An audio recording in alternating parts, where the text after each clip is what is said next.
পেঁয়াজ বীজ। এখন এই পেঁয়াজ বীজ নিয়ে আমি দুইটা কথা বলবো আর কি। এখন পেঁয়াজ বীজ আমরা এইটা হলো এই 2021 সালে আমরা এই কিং জাতের পেঁয়াজ বীজটা সর্বপ্রথম বাংলাদেশে নিয়ে আসি আমেরিকা থেকে। তো নিয়ে আসার পরে এটা আমরা 2021 সালে এটা আমরা বিভিন্ন জায়গায় এটা ট্রায়াল দিয়েছি।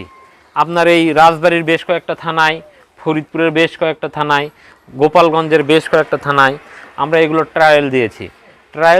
কোনো ফার্মারকে হয়তো 100 গ্রাম, কোনো ফার্মারকে 50 গ্রাম, তারা বিভিন্ন জাত করছে, সেই জাতগুলোর পাশাপাশি এটা আমরা ট্রায়াল দিয়েছি।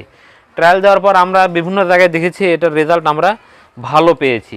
অর্থাৎ 1 শতাংশে আমরা এটা 3 মনের অধিক পেঁয়াজ বীজ পাইছি এবং এগুলো হলো ফাটে না, বিশেষ করে এই বীজগুলো ফাটে না, পেঁয়াজটা ফাটে না।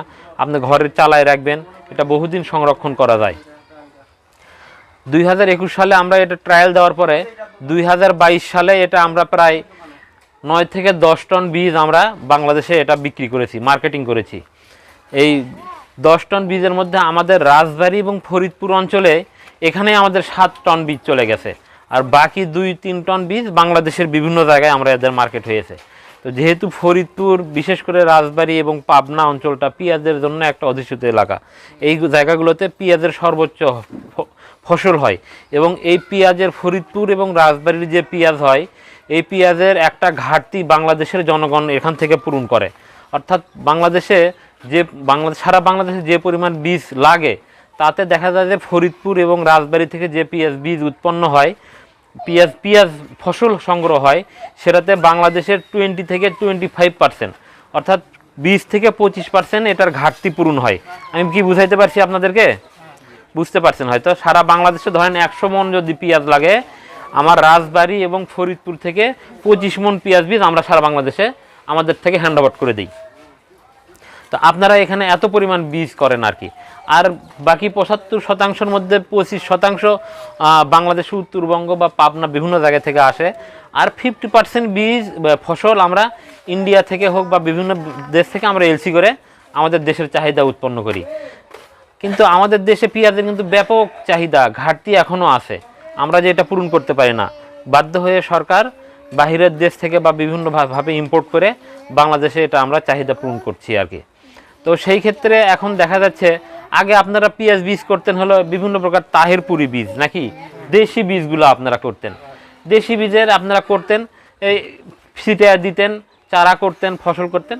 দেখা যাচ্ছে শতাংশে হয়তো 10 কেজি, 20 কেজি, 15 কেজি বিভিন্নভাবে আপনারা ফল পেতেন আপনারা তখন আর কি। এখন আমরা যে জাতটা আপনারা করতেছেন, এটা হলো কিং জাত। এটা প্রতি শতাংশে এখন 40 কেজির ওপরে পাচ্ছেন আপনারা।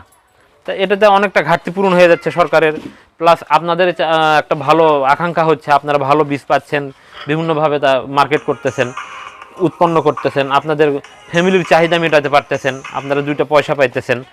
তো যাই হোক, আমরা মেটাল অ্যাগ্রো লিমিটেড এই বীজটা, এই মেটাল কিং, যেটা আপনারা দেখতে পাচ্ছেন এখানে আমার পেছনে একটা সাইনবোর্ড আছে, মেটাল কিং, এইটা আমরা আমেরিকা থেকে প্রোডাকশন করে নিয়ে আসি এই বীজটা আর কি।